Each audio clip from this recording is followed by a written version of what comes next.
rust and candy. The sky above Scragg 5 was not blue. It was never blue, it was orange and thick with smoke, turning the sun into a sick yellow eye that watched the streets without care. The city was broken, full of rusted machines, collapsed buildings and alleys that smelled of oil and rot. Children grew up fast here, or they did not grow at all. Will was one of those children. He lived by stealing, by running, by fighting when he had to. On this day he sat on a broken stair, counting his treasure. 3 candies wrapped in shiny paper, more valuable than a week of scavenging. Beside him his pet rat, heavy with babies, watched with bright, hungry eyes. "One for me, one for you," Will said, breaking a candy in half. The rat grabbed her piece and vanished into her nest. Will smiled faintly, then unwrapped the last candy for himself. That was when he heard the scream. It came from below, an alley narrow and dirty. He leaned over the railing and saw 3 dogs circling something small. They were not normal dogs. They were half-dead things with skin eaten away, ribs showing through, eyes like milk. The thing they circled was not a thing at all but a little girl. Her skin was purple, her hair silver, her voice shaking as she sang to herself. The collar on her neck blinked red, marking her as a slave. Will did not stop to think. He dropped the candy and jumped. The fire escape shook as his boots hit. Then he leapt again, down, down, until he landed hard. Pain shot up his knees. But he was already moving. He picked up a piece of rebar from the ground. Heavy and rusted, the first dog lunged, and Will threw a rock straight into its eye. It yelped and fell back, the second charge, teeth bared. Will swung the rebar like a club, striking its ribs with a crack. The third was faster, biting deep into his arm. He felt teeth grind against bone, but he did not scream. Screaming meant weakness, weakness meant death. Instead, he shoved his thumb into the beast's remaining good eye and twisted. The dog howled and pulled back. All 3 limped away into the maze of ruins. Will pressed his bleeding arm against his shirt, already thinking how long before infection set in. Then he looked at the girl. She was small, maybe 7, maybe 8, hard to tell. Her skin shone faintly under the smog, her amber eyes wide with fear. The collar on her neck blinked steady. She belonged to someone, and she had wandered too far. "You stupid or something," Will said harshly, blood loss making him dizzy. "Why were you singing?" The girl blinked slowly, as if surprised to still be alive. "Mama said if you sing when you are scared, dying does not hurt as much," she whispered. "Your mama was wrong," Will said flatly. "Dying always hurts." He sat against the wall, his candy lying ruined in a puddle nearby. "Waste of good theft," he muttered, then sighed. "But you know what's worse than dying, living? Sometimes living is worse." He reached into his pocket and pulled out his secret candy. The one he saved for the very worst days. He broke it in half and held one piece out. The girl took it with hands that trembled like leaves. She ate slowly as if each bite was gold. "Why did you save me?" she asked, voice small. "Didn't just hate those dogs," Will answered. "What's a Velvari doing down here anyway?" "I'm not you people," she said. "I'm Freya. They don't feed us until we're sold. We must find food ourselves." 4 days without food, Will guessed. 5, she whispered, licking the wrapper. Something twisted in Will's chest. Not sympathy. He had burned that out long ago, but something close, maybe recognition. "Who's buying you?" he asked. "Asher," she said softly. "The grabber who runs the markets." Will knew the name. Everyone did. Asher collected pretty things, used them, threw them away. "You should run," Will told her. "Where?" Freya touched her collar. "If I go past 3 blocks, it will shock me until I fall. Then they hurt me worse for trying." The 2 sat in silence. Above them, the rat peeked from the fire escape, chittering nervously. "That your pet?" Freya asked. "Partner," Will corrected. "She spots, I steal. Even split." "What's her name, Rat?" "That's not very creative." "Neither is dying with your eyes closed," Will answered. To his surprise, she laughed, not bitter but bright, like sunlight breaking through smog. "You're mean," she said. "Mean keeps you breathing," Will replied. He stood up, swaying. "Come on," he said. "I know a place that throws out expired protein bars. Might as well eat before tomorrow."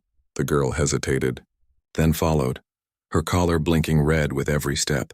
They walked together through rusted alleys, a bleeding boy, a starving alien child, and a rat that refused to die.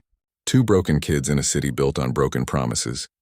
But a new promise had just been made, a promise sealed not with candy but with blood, and the city itself seemed to pause, listening, as if it knew this promise would not fade. The auctioneer who owned half the ward had already noticed his missing merchandise, and his hunters were moving through the streets. Price of a promise. The night air of Scragg 5 felt heavy. Like it was waiting for violence, Will's arm burned with infection, but his mind burned hotter with the memory of the girl's eyes. He had made a promise, a blood oath, and in Scragg, blood meant more than law. If he wanted to keep that promise, he needed credits. More credits than any street rat could dream of. There was only one place to get that kind of power. The place he had run away from, the Crow compound. It stood on a hill above the city, black stone walls reinforced with steel and cruelty. Will had sworn never to go back, never to see the faces of the family that broke his bones for training. But promises are heavier than fear.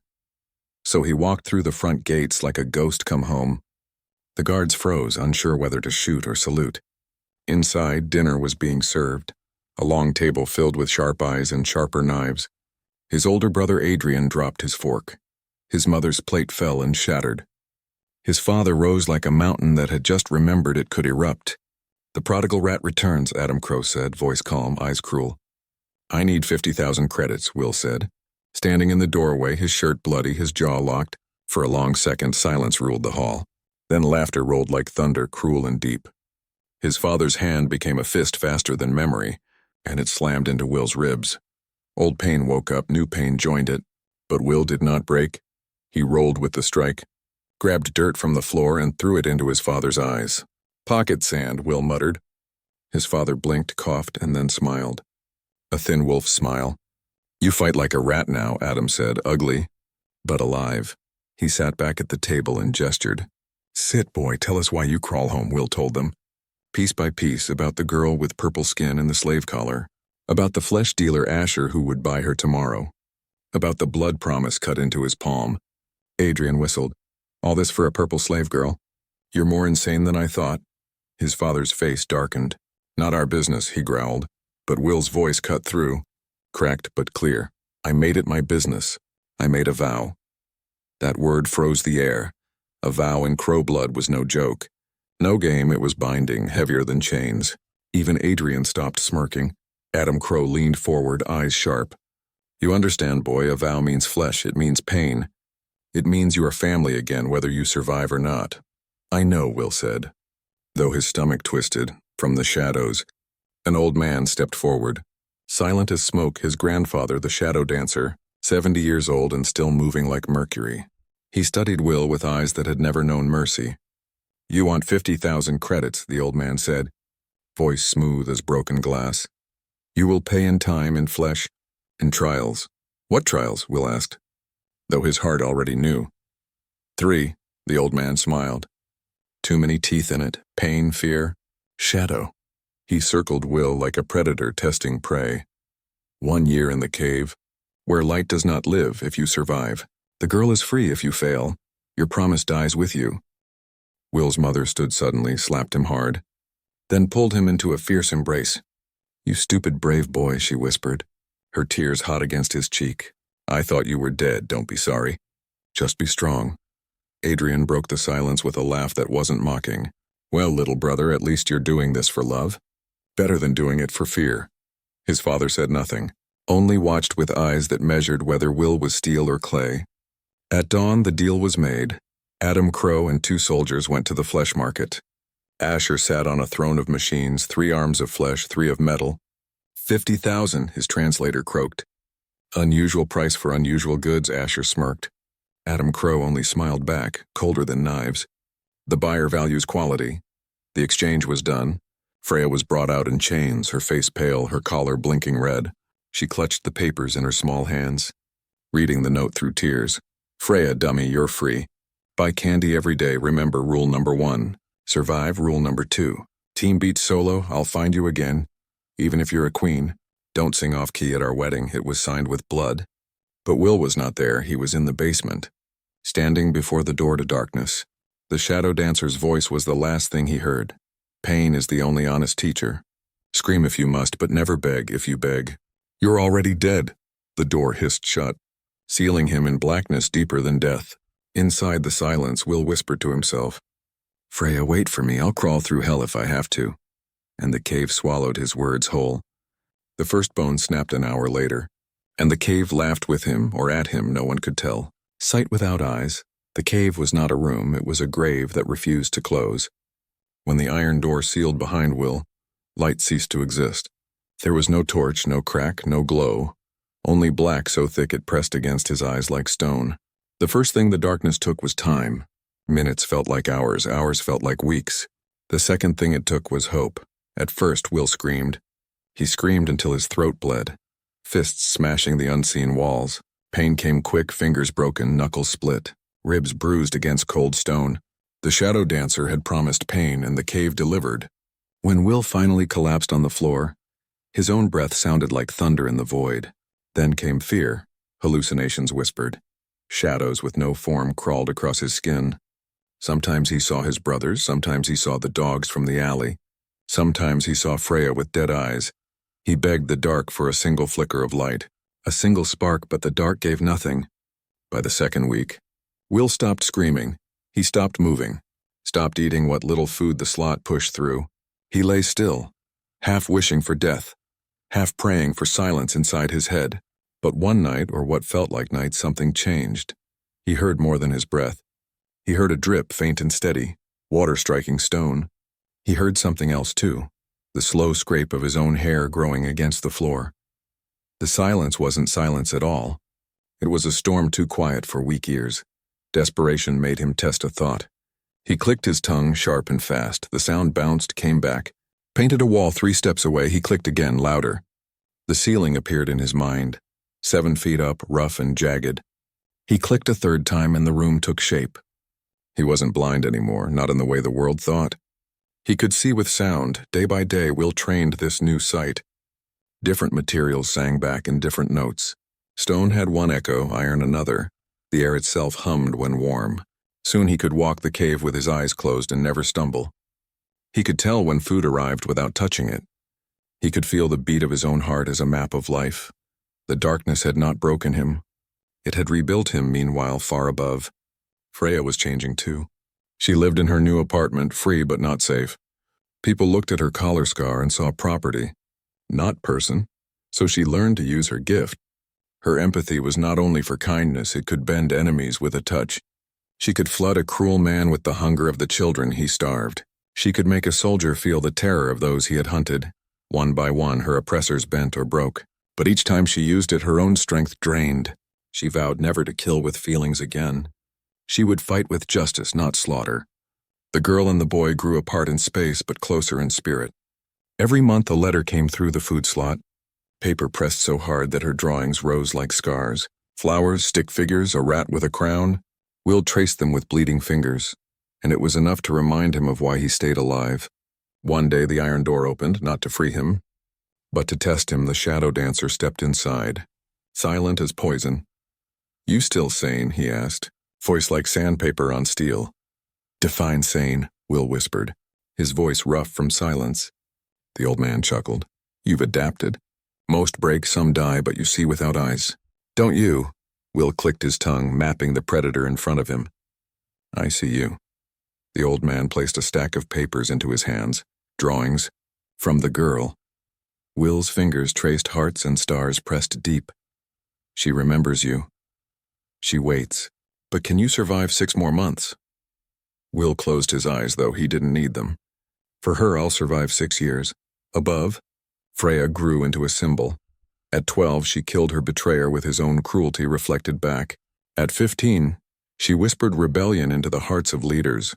At 18, she stood in the Emperor's hall and touched his hand. He died of sorrow, choking on the grief of every life his wars had stolen. And the Empire called her Empress. She did not conquer with weapons. She conquered with wounds, but even as the Empire bowed, she thought of a boy in a cave who had once split candy with her. In the dark, Will kept training. He caught crickets by echo alone. He measured the heat in the air, learned to tell friend from foe by the tremble of a heartbeat. By the 12th month, he was not the same boy who walked into the cave. He was sharper, harder, something new. When the door opened again, the light was too much. He did not open his eyes. "I don't need them anymore," he muttered. He clicked his tongue and the world unfolded around him. He was ready to step out, ready to keep his promise. But the first face waiting for him in the light was not Freya's. It was his grandfather's, smiling like a wolf who had built his own monster. The Empire's pulse. The boy who walked out of the cave was not the same boy who entered. Will's body was scarred, bones bent and rehealed wrong, but his senses were sharp as knives. He moved through the Crow compound with eyes closed, clicking his tongue, mapping everything in sound. Every wall sang. Every step whispered secrets. Every heartbeat around him pulsed like a drum. The family had forged him, but they had also created something they could not control. The shadow dancer studied him with cold satisfaction. You see without eyes. You fight with nothing but dirt and will, the old man rasped. You are ready. Ready for what? Will asked, his voice low. Ready for the world that eats the weak. But Will didn't care about the family's pride or games. His heart burned with only one memory. Freya's laugh in the rusted alley. The blood oath cut across his palm still itched. He had promised, and promises in blood never die. Far across the Empire, Freya's world had transformed. Once a slave, now an empress, her throne built not from steel but from sorrow shared. She walked among her people, touched them, listened to their grief, carried their pain. They called her Empress of Empathy, but power brought enemies like flies to blood. The lords of the old order whispered that she was too dangerous.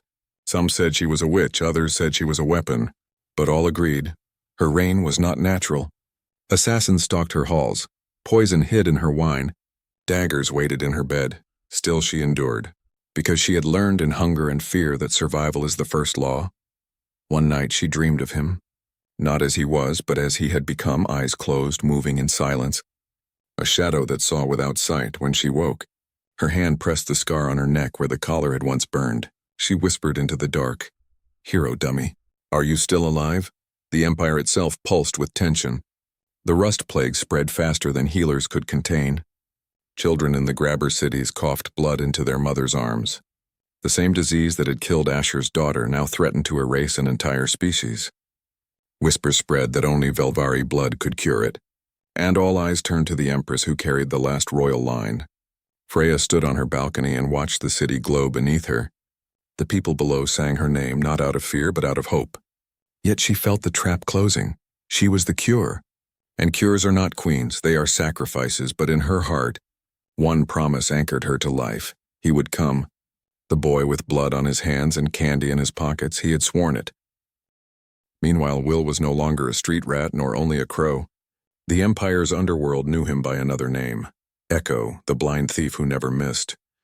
The shadow who walked without sight. He stole codes from warlords, secrets from generals, credits from kings. Every move honed his skills, every theft kept him alive. But in the quiet moments when the world was silent, he still traced the paper drawings pressed into his palm. Flowers, stick figures, hearts. A purple girl's promise to wait. The Crow family whispered of war. Grandfather wanted the Empress either as an ally or a hostage. Adam Crow spoke of blood debts and broken kingdoms. Adrian warned that chasing her would destroy them all. But Will stayed silent, because he already knew. Freya was not a pawn, she was the board. And if anyone tried to touch her, they would bleed. One mission changed everything. The Crow family sent Will to steal codes from the Imperial Palace. A routine job, they said, simple. But nothing in the palace was simple. The air vibrated with too much quiet. The guards moved too perfectly. It felt like a trap. He clicked his tongue. The throne room painted itself in echoes. One figure stood at its center, heartbeat calm, steady, utterly unafraid. Come in. William Crow, a voice called, smooth as silk and sharp as steel. He froze. No one should know his name, no one but... The figure stepped down from the throne. Light revealed purple skin turned deep violet. Silver hair braided with actual silver.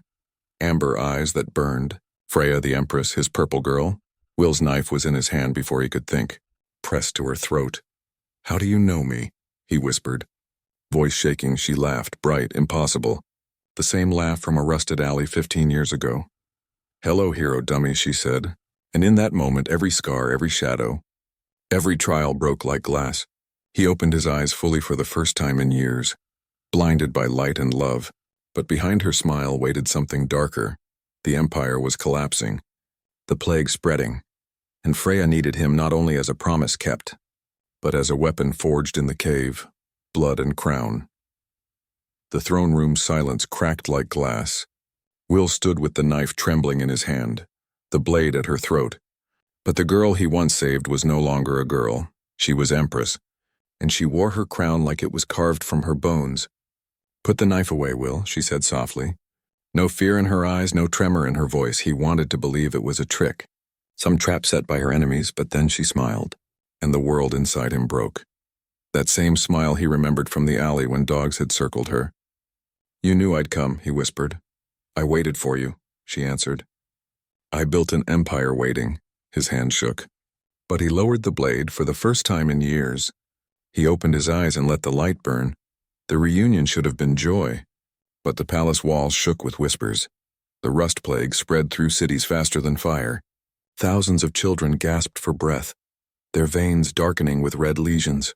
The same disease that once killed Asher's daughter now threatened to erase his whole race. Freya had the cure in her blood. Everyone knew it. She was the last Velvari princess, the last ember of a dying line. If she bled, millions would live. If she refused, millions would die. The empire balanced on her heartbeat.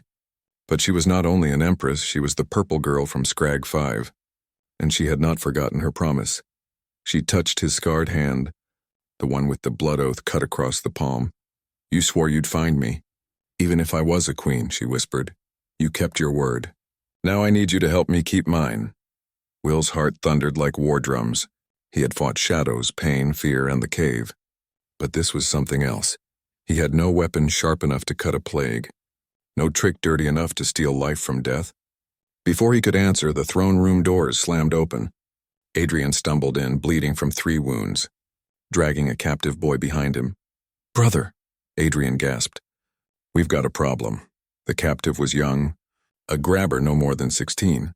His 6 arms bound, his eyes full of hate. He spat blood onto the marble floor. "You think she's a queen? But she's a monster," he hissed. "The blood witch who killed my people." Will's knife was in his hand again. Adrian raised his sword, but Freya stepped forward, knelt in front of the boy. Her fingers brushed his face, light as breath. "Feel what I feel," she whispered. The boy convulsed, but not from pain. He gasped as her empathy poured into him. Her grief, her hope, her relentless will to heal. He felt the hunger of her childhood, the terror of her chains, the love that had carried her through. Tears rolled down his cheeks. You actually want to help us," he choked. "I want to heal," she said. "That is my crown. That is my power." But healing was not enough to silence the storm. The council of nobles demanded her blood. The Crow family demanded her alliance. The people demanded a miracle. And in the shadows, assassins still moved, unseen, waiting. That night, Will stood on the balcony beside her. The empire spread out below like a wounded beast, gasping in the dark. "You're going to save them," he said, voice tight. "I have to," she replied, "because I am the last." "And if saving them kills you?" he asked. She turned to him, her eyes glowing like fire in the night. "Then you'll keep your promise, won't you?" "Hero dummy." Will's blood ran cold. He remembered the cave, the endless dark, the trials that nearly broke him. All of it had forged him for this moment. But to save her, he might have to fight not only the plague, but the empire itself. In the shadows of the balcony, a shape-shifted grandfather, the shadow dancer, stepped into the light with a smile full of teeth. "The game begins, children," he said, his voice like a blade. "The crown is blood, the empire is a wound, and only the strongest promise will hold. The empire is ready to tear itself apart, nobles demanding sacrifice, enemies closing in, and the shadow dancer weaving a plan that could save or destroy them all. Will and Freya stand together, but to keep their promise, one of them may have to bleed for the crown." The shadows gambit. The council chamber smelled of smoke and fear. Velvari guards lined the walls, their armor polished, their hands on spears. Nobles sat around a crescent table, robes glittering with wealth, voices dripping with venom. They did not look at Empress Freya with respect, but with hunger. To them, she was not a ruler. She was medicine in a crown. "The cure lies in her veins," hissed Duke Marin, his rings clinking on the table. "Let her bleed. Save the children." Others nodded. Some murmured agreement, some whispered of ancient laws. Freya sat still, her hands folded in her lap, her face calm but pale. She felt every emotion in the room pressing against her skin like knives. Will stood behind her, silent shadow, his tongue clicking softly. He mapped the chamber in echoes, 3 guards fidgeting near the door, one noble hiding a dagger in his sleeve, another heartbeat racing too fast with greed. Every corner of the room hummed with treachery. He wanted to cut them all down, end the whispers with steel. But this was not the alley, this was the Empire. Then the door swung open without warning. The shadow dancer entered, leaning on a cane he didn't need, his eyes glinting like black fire. Every noble stiffened, some in fear, some in awe. "The crows have arrived," he announced, voice like smoke coiling through the chamber. "And with them, the answer you crave." Freya's heart stilled. Will clenched his fists. The old man moved closer, dropping a folder on the table with a thud. Inside were maps, contracts, coded reports. "The plague mutates," he said. "Your bleeding queen will never be enough. But with crow knowledge and Velvari empathy, we can forge a cure." The room erupted in shouts. Some cried betrayal, others demanded proof. The shadow dancer smiled, thin and cruel. "I do not offer proof. I offer survival." Freya looked at Will, eyes sharp as blades. "What game is he playing?" she whispered. "The only one he knows," Will answered. "The one where everyone bleeds but him." The shadow dancer's gaze cut through the noise. His hand pointed at Will. "This boy," he declared, "is my gambit." The chamber fell into silence so deep even the walls seemed to listen. "He survived pain, fear, shadow, and cave," the old man continued. "He is not merely a crow, he is the knife that sees in the dark. The oath that does not break. With him, the Empress can keep her crown, the nobles can keep their power, and the Empire can keep its children." Will's stomach turned cold. He knew his grandfather's words were never gifts, only traps dressed as honor. The nobles began to nod, muttering among themselves. If the Empress and the crow joined forces, their rule could be unshakable, but whispers are blades, and unity in the council was only skin deep. Duke Marin slammed his hand on the table. "And if he fails," he spat, "if this blind thief cannot deliver, then her blood will flow, and yours with it." The shadow dancer's smile only widened. "Then let it be trial," he said. "The Empire loves trials." That night the palace shook with unrest. Crow soldiers and Velvari guards circled each other like predators forced into one cage. Freya stood on her balcony, the city lights below flickering like dying stars. "They want to make us pawns," she whispered, her voice breaking. "Then let's break the board," Will said, stepping beside her. She turned, touched his scarred face with trembling fingers. "You've already given everything," she whispered. "Your childhood, your body, your eyes, your blood oath. How much more can they take?" "Whatever it costs," he said, voice flat as steel. "I pay it," but inside fear gnawed at him. Not of death, he had made peace with that in the cave, but of losing her, of failing the only promise that mattered. The Empire could burn, the crows could fall, the nobles could choke on their greed. But if Freya's blood was spilled, everything he had endured meant nothing. In the shadows, the shadow dancer watched them both. His smile unreadable, his mind already 10 steps ahead. To him they were pieces, powerful pieces, but still pieces, and tomorrow the gambit would begin. As the trials of empire and blood unfold, Will and Freya must face not only nobles and plagues, but the shadow dancer's final plan, where betrayal and love collide in the ultimate test of promise and crown. Promises in fire the night before the trial. The palace did not sleep. Torches burned along the walls. Shadows stretched long across the marble. The nobles whispered of blood, the soldiers sharpened blades, and the people prayed for a miracle. But in the highest chamber, Will and Freya sat together, the silence between them louder than war drums. "You don't have to do this," Freya whispered, her hands clutching his scarred ones. "They'll demand my blood no matter what," Will said. "The only way to stop them is to give them something else first." Her amber eyes burned with tears, but she held them back. "You've already given enough," she said, voice trembling. "Not until you're safe," he answered. "Not until my promise is finished." Dawn broke with fire across the sky. The council gathered in the plaza where the Empire once crowned kings. Now it was a stage of judgment, a theater for survival. Thousands filled the streets chanting, crying, waiting to see if their empress would bleed or their empire would die. At the center stood the shadow dancer, cloaked in black, his cane tapping the stone. His smile was a riddle, sharp and cruel. "Today," he announced, "the Crow blood oath and the Velvari crown will face their truth." He raised his hand, and Will stepped forward. The plaza hushed to silence. 3 trials awaited: pain, fear, fire. The same words that forged Will in darkness now burned before him in daylight. If he survived, the Empress would keep her crown. If he failed, her blood would flow. The nobles agreed, the people cheered. But in the silence, Will heard only her heartbeat. The first trial began, blades pierced his skin, branding his chest with glowing sigils of power. Each cut was a contract, each scar a signature. Pain howled through him, but he did not scream.